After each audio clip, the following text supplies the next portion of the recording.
There comes a moment, not in the noise of ambition, not in the loud applause of victory, but in the hush between breaths, when the soul leans forward and whispers, "You do not need to fight anymore." And in that moment, something ancient inside you begins to tremble, not from fear, but from recognition. A trembling that says, "Yes, I remember. I was not born for conflict. I was born for love." All the battles you have fought, all the grudges you have held, all the silent wars within your mind, what have they truly won you? Perhaps a sense of control, perhaps the illusion of power, but not peace, not joy, not the soft, sacred presence of love. You see, love and conflict cannot occupy the same space within you. One must yield. And in that yielding, a new way begins, not through striving, but through surrender. Surrender is not defeat. It is the holy act of laying down the sword and remembering that you were never at war to begin with. The enemy you were resisting was never truly outside of you. The conflict was always an echo of your own forgetting. Forgetting that you are not separate, not alone, not unloved. Forgetting that your brother's soul is a mirror of your own. And so we begin here. In this remembering, there is a river flowing beneath every hardened thought, every clenched fist, every anxious heartbeat. It is the river of love, soft, unassuming, endlessly patient. It does not force its way through the rocks. It wears them down over time with presence. That river lives within you. It is the stream of divine energy that asks not that you win, but that you yield. Not that you conquer, but that you connect. You were not designed for battle. You were sculpted from stillness, fashioned by love, formed in the silent knowing of the Tao, which teaches not through resistance, but through flow.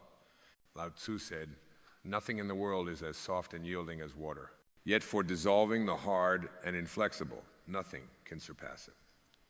Let your heart be like water, not to give up, but to give in to the power of softness. When Jesus said, "Love your enemies," he wasn't offering a command. He was offering a key, a doorway to freedom. For when you love your enemies, they lose their hold on you. They no longer inhabit your mind like ghosts, haunting your peace. You release them not because they deserve it, but because you deserve peace. You deserve the freedom that forgiveness brings. Not just freedom from them, but freedom from the part of you that believed you were not already whole without the fight. Conflict is the voice of the ego, ever defending, ever needing to be right. But love is the voice of the soul, ever inviting, ever accepting, ever still. You do not need to prove anything to return to this voice. You need only to be quiet enough to hear it again. So much of our pain comes from our insistence on being separate, from needing to be right, needing to win, needing to stand above or apart. But the soul does not divide. It joins. It weaves connection where the mind sees division. It sees the one behind the many, the shared light behind the different forms. You are not at war with the world. You are at war with the walls you have built inside yourself. And the end of conflict is not when the outside changes. It is when those walls dissolve. When you stop needing others to change for you to feel peace. When you stop needing to explain, to justify, to defend. When you stop guarding your heart and start living from it. This is not weakness. It is the highest form of strength. To meet the world not with retaliation, but with recognition. Not with bitterness, but with benevolence. To see in every face, even the ones that have hurt you, the same longing to be seen, to be loved, to be held. To recognize that those who wound are often carrying wounds of their own. That every act of aggression is a cry of the unloved self. You do not heal the world by adding to its fear. You heal the world by being the presence that no longer reacts from fear. That no longer needs to match the darkness of others, because it remembers that light is your essence. And when you bring light into darkness, the darkness does not win. It dissipates. Begin with this moment. Let it be a temple, not a performance, but a presence. Let your breath be the incense. Let your awareness be the altar. And let every thought of judgment, of fear, of separation, be placed gently upon that altar and released. Not analyzed, not battled, just released. When you do this, you begin to feel the subtle miracle of being alive, not in the grand achievements, but in the quiet dissolving of conflict. You begin to feel the space between reactions And in that space, you find your true self, not the one shaped by pain, but the one made of peace. That self does not argue. It listens. It does not punish. It understands. It does not close. It opens. Because it knows that to live in opposition is to be imprisoned by your own resistance. And to live in love is to walk freely through the world, no longer needing the armor that once weighed you down. When the mind tells you, they hurt me, I must protect myself, gently ask, is this protection or is this a prison? When the ego says, they must apologize, they must change, ask, am I giving away my peace in waiting? And when the past rises wearing the mask of memory, ask, do I want to relive this story or am I ready to release it? Each time you choose love, you dismantle the story of separation. Each time you forgive, you set down the burden of being the warden of someone else's punishment. Each time you return to presence, you return to power, not the power of domination, but the power of divine alignment. You don't need to solve the whole world. You only need to come home to your own heart. And in doing so, you ripple outward.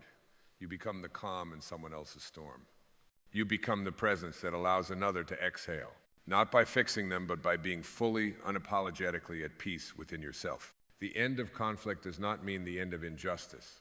It means the beginning of your capacity to respond rather than react, to act from clarity rather than chaos, to see what needs to be done without needing to be someone. This is where love begins, not in sentiment, but in surrender. Let every breath be a soft unraveling of the stories you've told yourself about what love is supposed to be. Love is not possession. It is permission.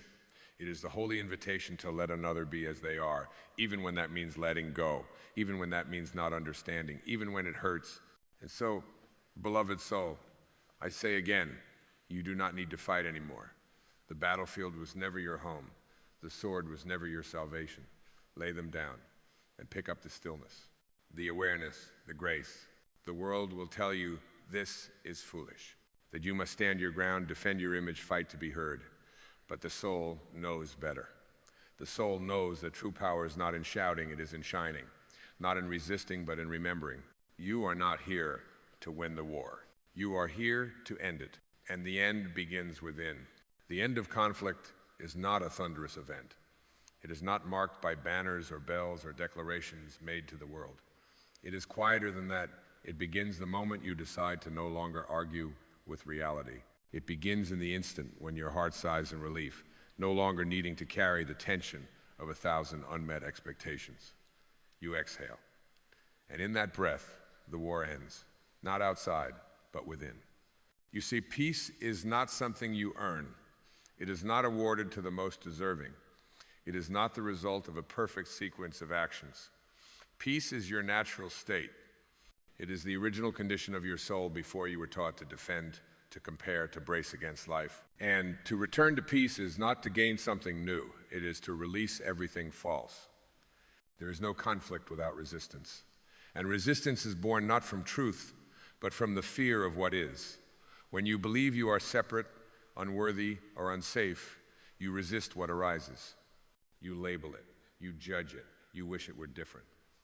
But when you see clearly, when you remember that life is not against you, but as you resistance dissolves into presence. Presence is the end of conflict, not because it erases pain, but because it meets pain without adding suffering.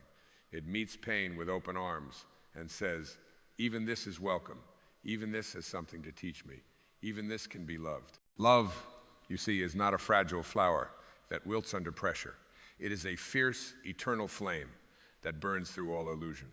It does not run from conflict, it transforms it.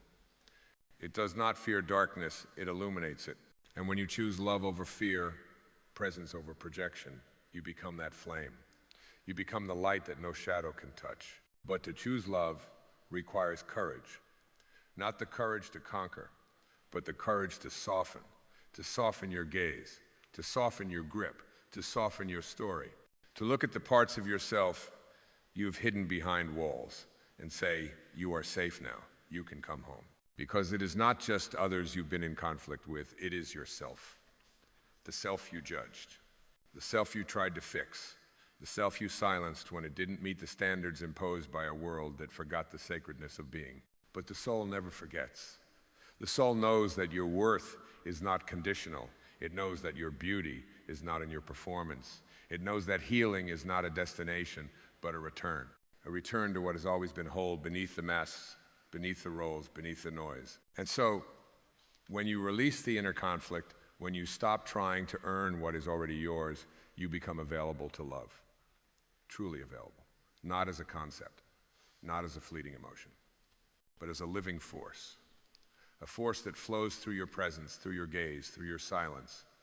The end of conflict is not just the absence of fighting, it is the presence of grace.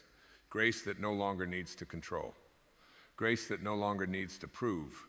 Grace that trusts in the unfolding of life, even when it does not understand. This trust is not naive. It is not weakness. It is a holy defiance of the fear that has run your life for too long.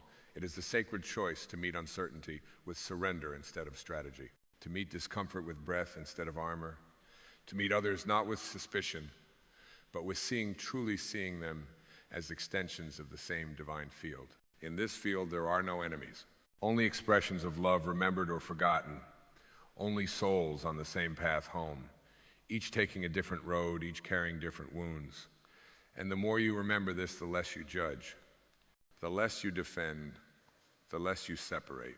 You begin to live in communion, not competition. You begin to listen, not to respond, but to understand. You begin to speak not to be right, but to be real. And this reality, the one rooted in soul, in presence, in love, is the only one worth returning to. As the veil of conflict thins, you begin to see not just with your eyes, but with the eyes behind your eyes. You begin to perceive with the quiet clarity of the eternal self, the self that was never injured by opinion, never diminished by rejection, never stained by judgment. And in this clarity, something remarkable happens. Forgiveness becomes inevitable, not as a moral achievement, but as a natural consequence of vision restored. You do not need to try to forgive. You only need to see truly, to see the pain behind the attack, the fear behind the cruelty, the illusion behind the harshness. Forgiveness is not a favor you grant another, it is a freedom you grant yourself. It is the dissolving of the rope that tied you to a wound you no longer wish to revisit. And when that rope dissolves, your heart no longer drags the past behind it like a broken wing. You begin to fly, not in the eyes of the world, but in the sacred skies of your own freedom. Every ounce of conflict you've carried has weighed down the wings of your being. Every resentment, every grudge, every silent argument in your mind, these are the chains that bind you to what no longer lives. But what if I told you that the lock was never real, that the key was never lost, that in this very moment, with this very breath, you could release yourself? The mind will protest. It will say, but what they did was wrong. But I was right. But justice demands pain. And yet I ask you, whose pain are you carrying? Whose life are you delaying? Is justice served by staying in suffering, or is it awakened in the freedom to live unburdened? There is a deeper law than retribution. There is a higher justice than punishment. It is the justice of love which restores what was lost, not by demand, but by grace. And this justice begins when you stop keeping score and start keeping present. To be present is to be whole. And when you are whole, no one else's brokenness can define you. When you are rooted in being, no storm of criticism can uproot your peace. When you know who you are not as an idea, but as an experience, you no longer need the world to mirror your worth. You carry that mirror within. And in that mirror, you begin to see others differently. The ones you feared, you now recognize their fear. The ones who wronged you, you now sense their confusion. The ones you clashed with, you now feel their longing for love, for acceptance, for peace. Conflict dissolves not because others change, but because you are no longer looking through the eyes of the ego. The ego looks to win. The soul looks to understand. And understanding is the soil from which compassion grows, not a pitying compassion, but a sacred, silent recognition. I see you, not your behavior, not your story, but the light within you that forgot itself. And when you see like this, the world changes not because it becomes easier, but because you stop making it harder. You no longer add fuel to the fire of fear. You become water again, cool, soft, patient. You nourish what is real and allow what is false to wither on its own. And from this state, love arises. Not dramatic love, not conditional love, but holy love the kind that needs no words, the kind that shines from your presence like sunlight, making no effort, asking nothing in return.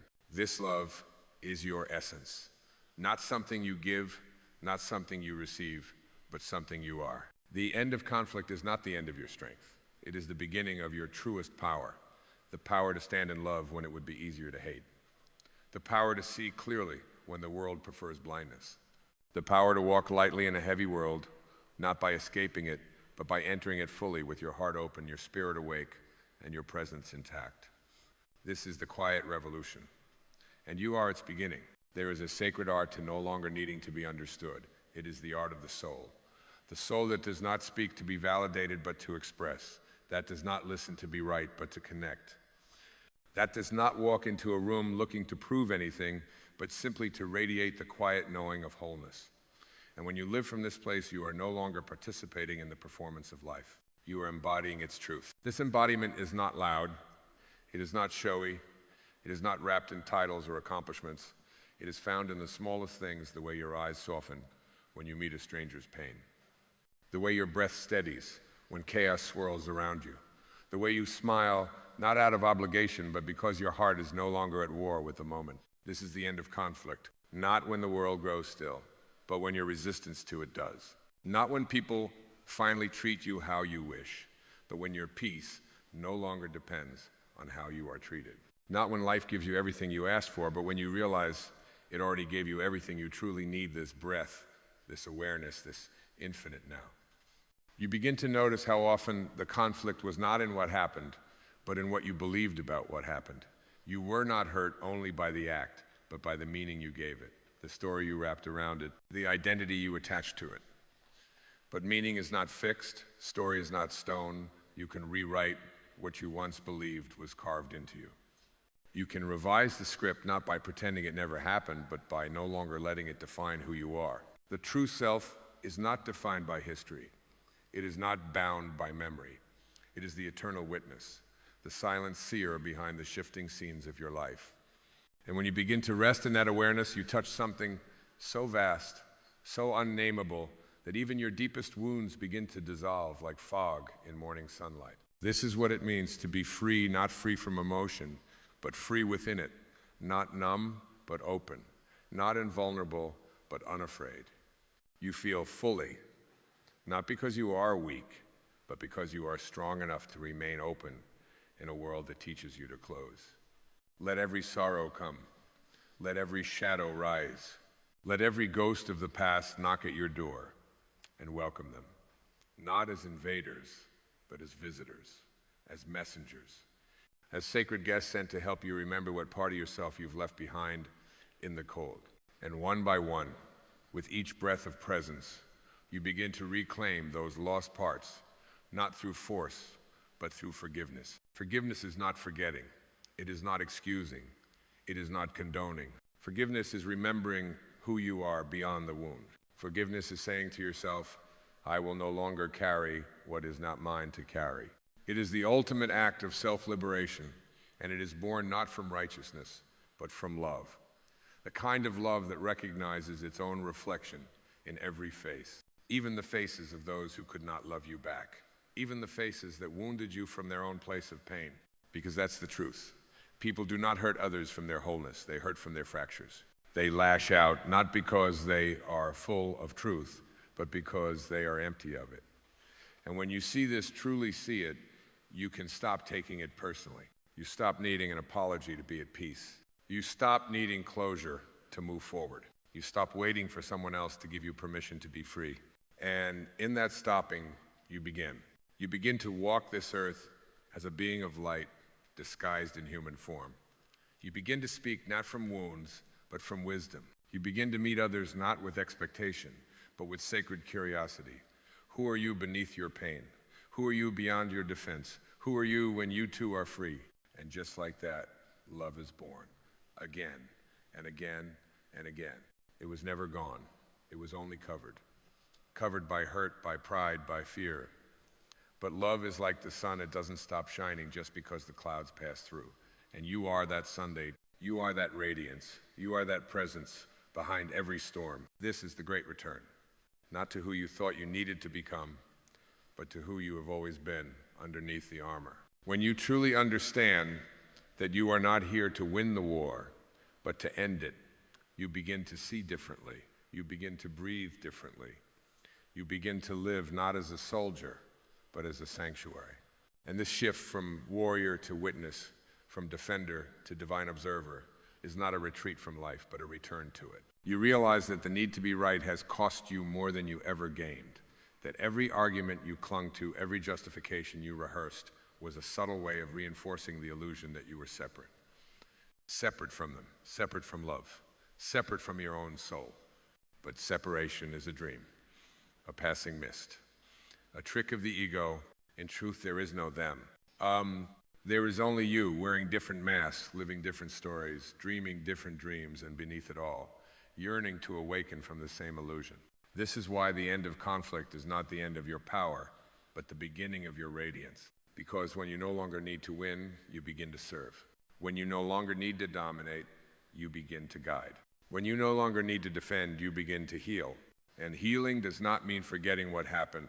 It means no longer letting what happened define your response to what is happening now.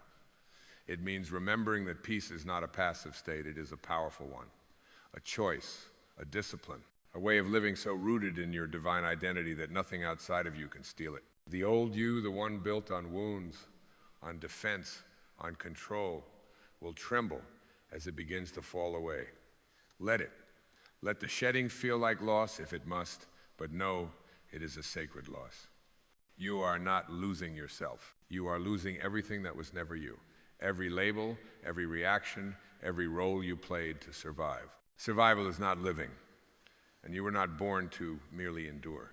You were born to shine, to love, to expand, to be the open sky, not the storm that passes through it. Conflict teaches you to close, but life calls you to open. And when you answer that call, when you open your arms, your heart, your being, to what is, you meet the present moment without resistance. And the present moment is the only place where God lives, not in your memory, not in your projections, but here, now, in this breath. And in this breath, all is well. Not perfect, but whole. Not finished, but sacred. You begin to trust something deeper than logic. You begin to be led by something quieter than thought. Intuition becomes your compass. Compassion becomes your language. And you no longer see relationships as battlegrounds, but as mirrors, as classrooms, as sacred opportunities to remember who you are and who you are not. Let that remembering become your practice. Let it be the fire that burns away the need to be superior, to be defended, to be adored. Let it be the stillness that dissolves your urgency, your striving, your tension. Let it be the light that exposes your fear, not to shame it, but to love it home. Because the end of conflict is not a destination you reach one day. It is a choice you make in every moment. A choice to turn away from the illusion of separation and toward the eternal truth of connection. You are not the pain that was done to you. You are not the defense you learned to build. You are not the story you told to survive. You are the soul that is learning, breath by breath, to let it all go. To release the narrative, to return to the presence, to become again what you have never stopped being, a vessel of love. You have walked through the valley of conflict. You have felt the burn of injustice, the sting of misunderstanding, the ache of needing to be heard. And still, you are here, not hardened, not broken, but softened into presence, widened into wisdom, expanded into love. And now, at the edge of all you once fought to hold, you are asked one final question, not by the world, but by your soul. Are you willing to live unguarded? Not foolishly, not recklessly, but unguarded in the way that flowers are unguarded when they bloom toward the Sunday, in the way that rivers are unguarded as they empty themselves into the ocean, in the way that love is unguarded when it gives without condition, not because it is naive, but because it knows it cannot run out. To live unguarded is to finally trust the current of your own life, to no longer dam the river of emotion or resist the tides of change, or fight the flow of what is. It is to step back from the threshold of fear and say, I am done defending what no longer needs protection. I am done armoring a heart that was made to feel. I am done building walls around a soul that was meant to shine. And when you do this, when you choose the path of radical openness, the world does not grow safer. It grows sacred. Every encounter becomes holy. Every face becomes divine.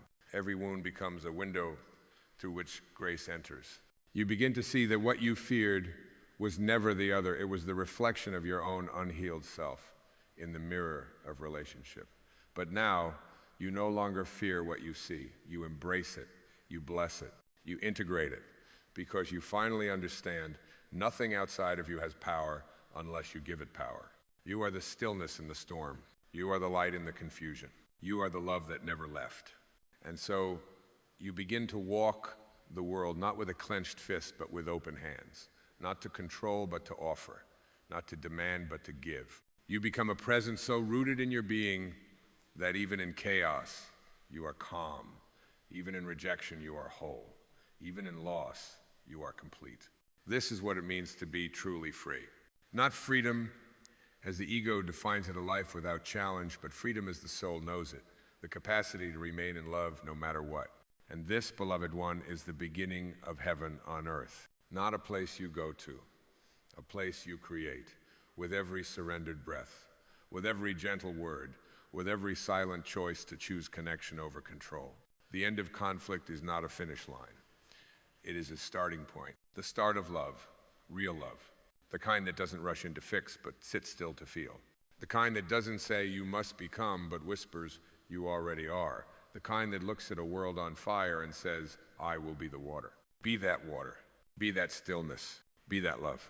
Let your life be the quiet revolution that shows others there is another way, a softer way, a truer way, a way where conflict ends and communion begins. You are not here to change the world by force. You are here to remember the world by heart.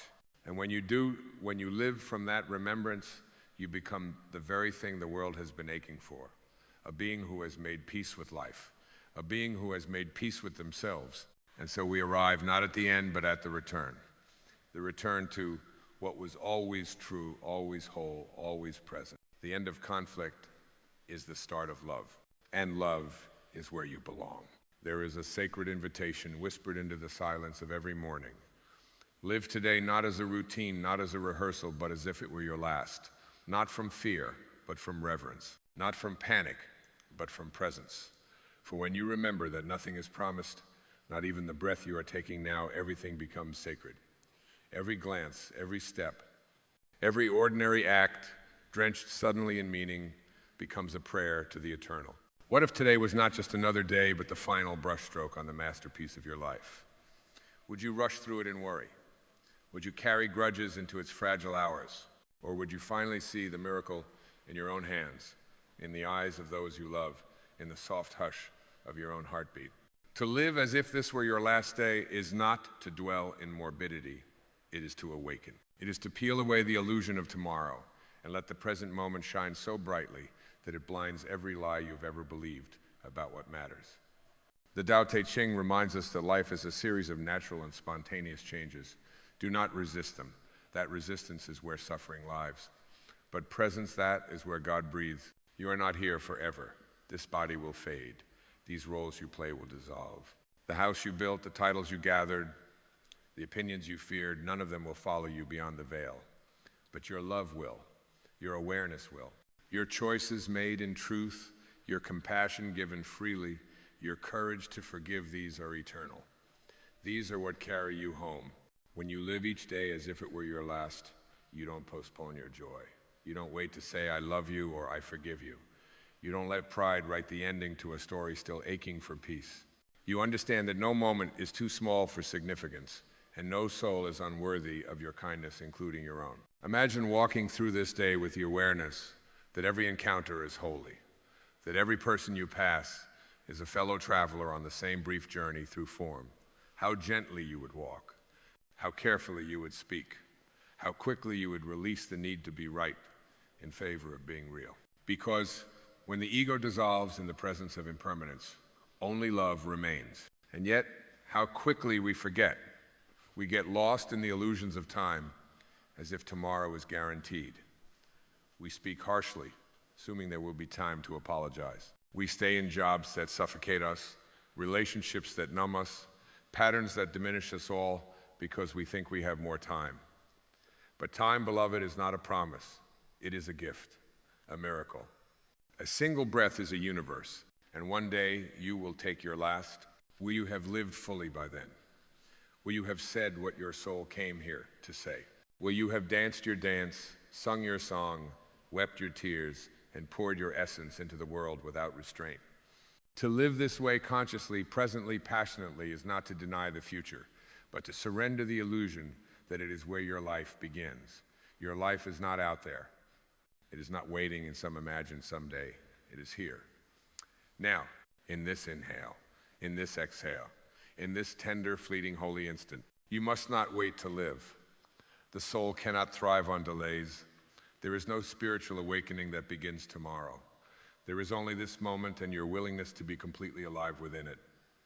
This day is a cathedral, not built of stone, but of seconds, not lit by stained glass, but by awareness. Enter it barefoot. Enter it reverently. Let your thoughts be prayers. Let your actions be offerings. Let your silence be filled not with absence, but with presence. And let love be the altar upon which you lay your worries down. Living each day as if it were your last is not a practice in despair. It is the highest form of gratitude. It is the soul's way of saying, thank you for this chance. Thank you for this breath. Thank you for the simple, sacred fact that I exist. And from this reverence comes transformation. When you begin to see the day not as a burden, but as a canvas painted by divine hands, something inside you softens. You stop chasing meaning and start becoming it. You begin to realize that the greatest prayer is not spoken aloud, but lived in the way you pour yourself into every sacred now. A smile given freely, a moment of stillness shared, a truth told without needing reward. This is where the divine reveals itself not in thunder or spectacle, but in your smallest acts done with great love. We have been taught to measure our lives by milestones, by trophies, by achievements carved into stone. But the soul is not interested in what you've gathered. It wants to know what you've given, not what you've built, but what you've become in the process of living. It asked, did you love fearlessly? Did you forgive fully? Did you notice the stars, the laughter, the quiet sobs in the night? Or did you rush past the miracles, trying to control a future that was never yours to command? There is a peculiar wisdom in remembering death not as a shadow to be feared, but as a mirror held up to life. It does not ask you to mourn, but to wake up. It does not steal your days, it returns them to you. Clearer, brighter, weightless. It says, if not now, when? And you realize the someday you've been waiting for is not coming, because it's already here. To live as if this were your last day is not to be reckless. It is to become exquisitely aware. Aware that every word you speak plants a seed, that every thought you dwell on shapes your being, that every time you choose compassion over judgment, silence over noise, truth over pretense, you are chiseling your soul into its truest form. You no longer need to strive to be remembered. You need only to be fully present. The world forgets names. Statues crumble. But presence leaves an imprint on eternity. A moment of pure love given in silence echoes far longer than a lifetime of applause. And so walk gently through this day, not timidly but reverently, as one who knows they are walking through the sacred. Notice the way the sunlight rests on the leaves, as if even the trees are being kissed by the infinite. Listen to the wind not just as sound but as message. Feel your own breath and marvel at the miracle that it is happening at all. You were not placed here to survive this day. You were placed here to sanctify it, to meet it as a lover meets a long-lost companion with awe, with tears, with full-hearted devotion. What if you stopped waiting for joy and began living from it? What if you stopped protecting your heart and started offering it as a gift? Not because life is safe, but because your soul was never fragile. It was made to feel, to risk, to open, to dance, even while trembling. The mind may argue, it may insist there are things left undone, goals unmet, stories unfinished, but the heart speaks a simpler truth. You are not here to complete a checklist. You are here to complete the moment, and in doing so, you complete yourself. Everything you run toward will one day dissolve. The only thing that endures is who you become in the running. So run not toward the world's favor, but toward your own truth. Run toward your soul's calling, not its avoidance. And if you must run, run with love trailing behind you like a ribbon of light. Life, when stripped of its distractions, is not a puzzle to be solved, but a song to be sung. Not a test to be passed, but a presence to be lived. And in singing your song with honesty, with depth, with reverence for the brevity of it all, you become the very sound of divinity expressed through flesh. So do not wait. Do not wait for the perfect time to be real. Do not wait for the world to validate what your heart already knows. Do not wait to give, to forgive, to rise, to weep, to speak, to shine, because the soul does not measure life in years, but in the depth of each lived breath. And this breath, this one right now, is holy. There is a tenderness that arrives when you no longer treat time as an enemy, but as an intimate companion. You begin to hold each hour with both hands, not squeezing it for meaning, but caressing it for the miracle that it is. You no longer look past the moment in search of something more, for you have come to see that the moment is the something more, it is the whole, the holy, the hidden gift disguised as ordinary life. When you surrender to the impermanence of all things, a strange peace overtakes you. It is not the peace of knowing how it all ends, but the peace of no longer needing to know. You become like the river, not asking where it will go, but flowing anyway. You trust that each bend is placed by grace, each stone beneath your surface meant to shape your song. You flow not because the path is clear, but because stillness was never your nature. You were born to move with life, not resist it. Gratitude then becomes not a practice, but a posture, a way of standing before the world with arms unclenched, eyes wide, and heart exposed. You begin to thank the silence for its wisdom, the sorrow for its tenderness, the mistakes for their brutal, sacred honesty. Nothing is wasted anymore. Even your most broken moments become teachers dressed in humility. There is no part of you that has been unloved by the universe. Even your regrets have been held. Even your forgetfulness has been embraced by something infinite, waiting with patient arms for your return. This day, this fleeting constellation of minutes, is not asking you to earn your worth. It is asking you to remember it. To walk through the hours, not proving who you are, but allowing who you are to rise unfiltered. And when you touch that depth within you, when you taste the eternal in a single breath, you begin to live from an entirely different place. You become less concerned with how others perceive you and more devoted to how sincerely you meet your own soul. The masks begin to fall, not because you force them, but because they no longer fit. Truth becomes your only skin. What once required effort now flows with ease. You speak, not to impress, but to express what the infinite is whispering through you. You create, not to be seen, but because beauty insists on moving through your hands. You forgive, not to be holy, but because resentment feels foreign in your now softened heart. And in this space, something profound begins to shift. Time no longer feels like a threat, but a river carrying you home. Relationships become mirrors, not battlegrounds. Challenges become invitations, not punishments. Every moment, even the ones that bruise, becomes a part of your return to the real. You begin to notice that the soul doesn't measure success in triumphs, but in presence. That the most important question is no longer, what have I done?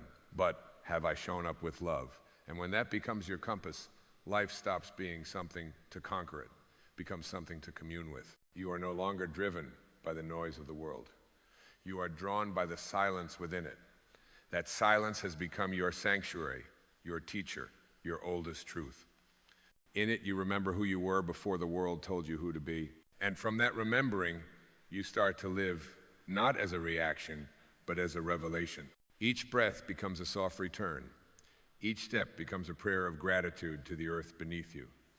You are not walking towards something. You are walking as something, as peace, as presence, as a fragment of the eternal wearing a human form just long enough to say, I was here and I loved. When you live with the awareness that each breath might be the final word of your earthly story, everything becomes illuminated with unspeakable clarity. You stop arguing over illusions. You stop carrying stories that no longer echo truth. You no longer need to be right. You simply need to be real. And in that realness, you discover a purity that the world could never give and therefore could never take away. There is something quietly heroic about those who have touched the impermanence of all things and yet still choose to open their hearts. It takes no strength to build walls, but to love anyway, to hope anyway, to walk barefoot through the fragile hours of a vanishing day with your soul exposed and your arms outstretched. This is the mark of one who has awakened. You begin to see that no moment is a repetition.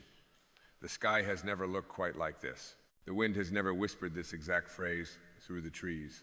The face of your beloved, aged by time and touched by sorrow, is more holy now than it ever was. Nothing repeats. Nothing returns. And so you stop waiting. You stop postponing your tenderness. You give now. You weep now. You speak your truth now. Because tomorrow has become a myth, and now is the only altar where anything sacred can be offered. And the offering is you.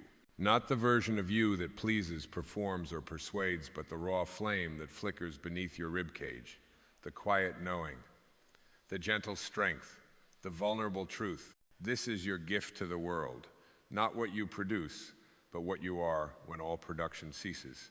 You are not here to dazzle with accomplishments, you are here to remind others of their light.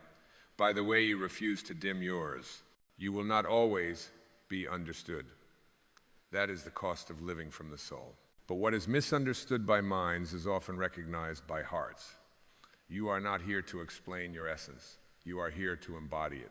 And in doing so, you become the lighthouse that needs no horn to call ships home. Your stillness alone is enough. When death becomes real, not as a fear, but as a presence, you become incapable of squandering yourself. You say no when your spirit shrinks. You say yes when your joy calls. You bow out of arguments that steal your peace and bow into silence that restores it. You no longer count your days by tasks completed, but by truth lived. The sun will rise without your permission and set without your resistance.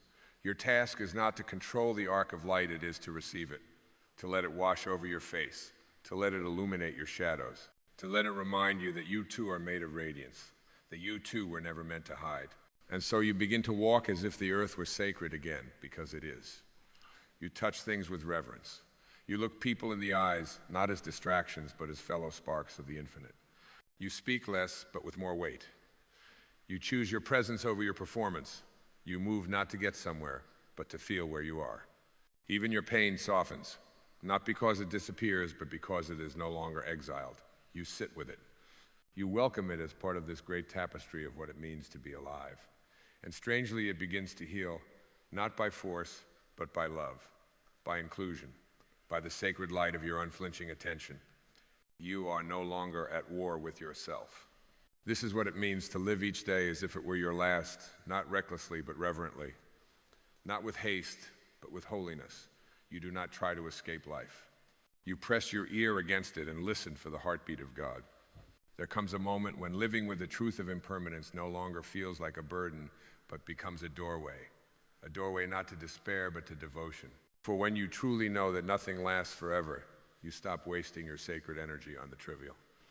You stop clinging to the roles that dim your light, the opinions that drown your voice, the attachments that whisper promises of security but chain you to illusion. You begin to live, not to protect your life, but to offer it. And what a stunning offering your life becomes. Every word you speak begins to carry weight, because you understand it might be the last your lips will ever form. So you choose kindness, not because it's easy, but because cruelty feels foreign to your essence. You offer forgiveness, not because the wound was small, but because you refuse to let it define your final breath. You speak the truth you've buried beneath years of politeness, and pretending not for applause, but for alignment. Because living in dishonesty, even if socially rewarded, is too great a price to pay when every day might be your last canvas. You notice in your living a soft rebellion taking shape, not loud, not forceful, but undeniable. You are no longer interested in being impressive. You are interested in being real. You are no longer seduced by speed. You are pulled by presence. You are no longer trying to win a race you never agreed to run. Instead, you walk slowly, barefoot, listening to the earth and your spirit in equal measure. And in that slowness, you find the divine. The eyes of strangers become sacred scripture. The sound of your own breath becomes a hymn. You do not need to go somewhere holy to feel the sacred, because you now realize you carry the temple within you. Every moment is a sanctuary when you show up with reverence. Every conversation becomes communion when you speak from your soul instead of your script. Even the mundane begins to shimmer. The act of tying your shoes becomes a blessing. Washing dishes becomes a meditation. You stop waiting for peak experiences and realize that life is not about the peaks, it is about the presence. The presence you bring to the ordinary, the love you weave into the spaces no one else sees. That is the true miracle. That is where the divine most often hides. And what of your fears? They still come, but they come as visitors now, not masters. They knock, but you no longer build your life around their arrival. You greet them, you learn from them, you let them pass. Because fear too is part of the human palette, but it is not the color with which you will paint your final day. Instead, you reach for the deeper hues: courage, compassion, clarity. You no longer ask life to be easy, you ask to be true within it. You no longer pray for certainty, you pray for peace with the unknown. You no longer demand perfection from yourself or others, you simply invite what is real, what is raw, what is reverent. And then without fanfare, you begin to glow. Not with effort, but with essence. Not because you've reached some spiritual summit, but because you've finally stopped resisting your own light. You realize that you were never broken, you were only buried. Beneath layers of fear, layers of programming, layers of trying to be everything but what you are. And now, in living as though each breath might be your last, you become honest, naked, sacred, alive. This aliveness is not adrenaline. It is not excitement. It is something quieter, more enduring. It is a presence so deep it silences the noise of comparison and ambition. It is a love so complete it no longer needs to be earned or chased. It is you in your wholeness, in your holiness, finally meeting life not from the edges of your existence, but from the center. And from that center, you radiate. There is a stillness that only arrives when you've made peace with endings not as tragedies, but as sacred closures, as portals through which your soul passes on its way to remembering what it came here to know. You begin to see that everything that ends does so not to punish, but to reveal. Each departure, each letting go, each final breath, these are not accidents of a cruel universe, but precise invitations from a loving source whispering, now, wake up. Ah, and you do. You awaken not in a dramatic instant, but in the slow rising of your own awareness, like a tide that climbs higher with each moment of presence. You start to feel how life has been speaking to you all along in the aches of your longing, in the laughter that came from nowhere, in the heartbreaks that stripped away your pretense, and in the quiet joy that asked for no audience. It was all the divine waiting patiently for you to notice that you were never alone, that you were never unloved, that nothing, absolutely nothing, has ever been wasted. And so when you live this day as if it were your last, you no longer curse the wounds, you bless them, because they softened you, because they opened your heart, because they took you beneath the surface where the eternal speaks. You begin to understand that your life is not a straight line to success or safety. It is a spiral, a sacred unraveling, a return. And every loss that you thought would destroy you only peeled away what could never stay. Every failure that seemed like the end was only an invitation to go deeper. Every delay that left you frustrated was grace in disguise, placing you exactly where love could find you. And now you are here, fully here. You no longer reach forward or grasp backward. You no longer delay your joy for a future version of yourself. You stop bargaining with time. You stop negotiating with your soul. You realize that you do not need to be more enlightened, more accomplished, more anything. You only need to be more present, more honest, more alive to this one sacred breath. This is where the soul lives in the unrepeatable now. You walk through this day as if it were borrowed, as if it were a gift wrapped in wind and light and color, not because it's fleeting, but because it's enough, more than enough. And in that awareness, you begin to notice how your energy changes. You no longer rush, not because there isn't much to do, but because nothing is worth your peace. You no longer argue for your limitations, because you finally see how limitless you are beneath the stories. You no longer seek to control others, because you are too devoted to mastering your own presence. And in that presence, your life begins to bloom, not outwardly, but inwardly. The seeds that were planted long ago by grace, buried beneath fear and waiting for your surrender, begin to open, quietly, miraculously, without demand, without deadlines. You become the flowering of a truth that was never not there. It only needed your stillness to emerge. Even your voice changes. It lowers in volume, but deepens in power. You speak less from opinion and more from knowing. You stop needing to be understood because your truth is no longer up for debate. You realize the only thing worth offering is your presence, unfiltered and unafraid. And this presence, this grounded, sacred, unhurried presence, becomes your medicine, not just for you, but for others. You begin to heal rooms just by walking into them, not because you carry answers, but because you carry alignment. Your very being whispers to others. It is safe to be real. It is safe to feel. It is safe to come home. And that, beloved, is what you are doing. You are coming home. To the part of you that never left, the part untouched by failure or praise, the part beneath the name, beneath the roles, beneath the flesh, the eternal spark clothed in temporary form. So when you live each day as if it were your last, you do not grieve it is too full of grace for that. You do not rush it is too rich for that. You do not fear, you bow. You bow to the mystery. You bow to the beauty. You bow to the ordinary divinity in every passing moment. And in that bowing you rise. There is a soft light that greets you when you have nothing left to chase. It does not arrive with thunder. It does not cry out your name. It simply glows like the hush of morning before the sun breaks open the sky. It is the light of surrender of the soul, no longer trying to be anything more than what it already is. And in that light, you see clearly for the first time there was never anything missing. You begin to live not in defiance of death, but in harmony with life. You stop measuring your days in tasks completed or accolades received, and start measuring them in how gently you held yourself, how courageously you showed up, how fully you loved without guarantee. And in this final recognition, you weep not out of sorrow, but out of reverence, because you see how sacred it all was. The laughter that spilled from your belly, the quiet walks no one noticed, the nights you held your own trembling body and whispered, "Still I rise," the mistakes that shattered you into more honest pieces, the failures that pried open parts of your heart that success never could. It was all sacred. There are no ordinary days, only eyes that have forgotten how to see. And now your vision has returned. You do not ask life for more time. You ask for more depth, more presence, more holy pauses. You do not beg for security. You trust the breath you've been given and the intelligence that gave it. You do not wish for someone else's journey.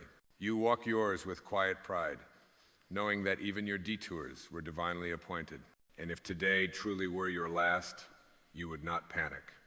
You would rise slowly. You would touch the earth with gratitude. You would call those you love and say not, "I need," but "thank you." You would breathe in the scent of rain or the sound of a child's laughter, as if the entire cosmos had orchestrated it just for you. And perhaps you would sit in silence, no need to fill it, no need to run from it. Just sit. And in that sitting, feel your own soul rise to meet you with arms wide open. No judgment, no urgency, just presence. You would realize that nothing more needed to be done, that your being, your presence, your honest existence was enough, always was, always will be. The miracle was never in what you achieved. It was in what you allowed yourself to become. Open, soft, real, awake.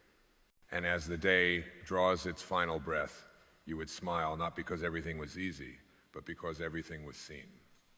Everything was lived. Nothing was wasted. You did not sleepwalk through your time here. You did not hide your light beneath the noise. You did not postpone your truth to please a world that never knew your name. You showed up. You felt deeply. You loved anyway. And now, as the sun sets not just on the day, but on the illusion that anything was ever separate from God, you would feel it. Peace, not as a concept, but as a resting place. And so, beloved soul, live today not as a countdown, but as a coronation. Not as a finish line, but as a homecoming. Let your every breath be a benediction. Let your every step be a devotion. Let your life, this one fleeting, eternal, magnificent life, be lived not in fear of the last day, but in honor of every single one. Because in the end, it was never about how long you lived, but how deeply you remembered that each day was a miracle, and you were always the light.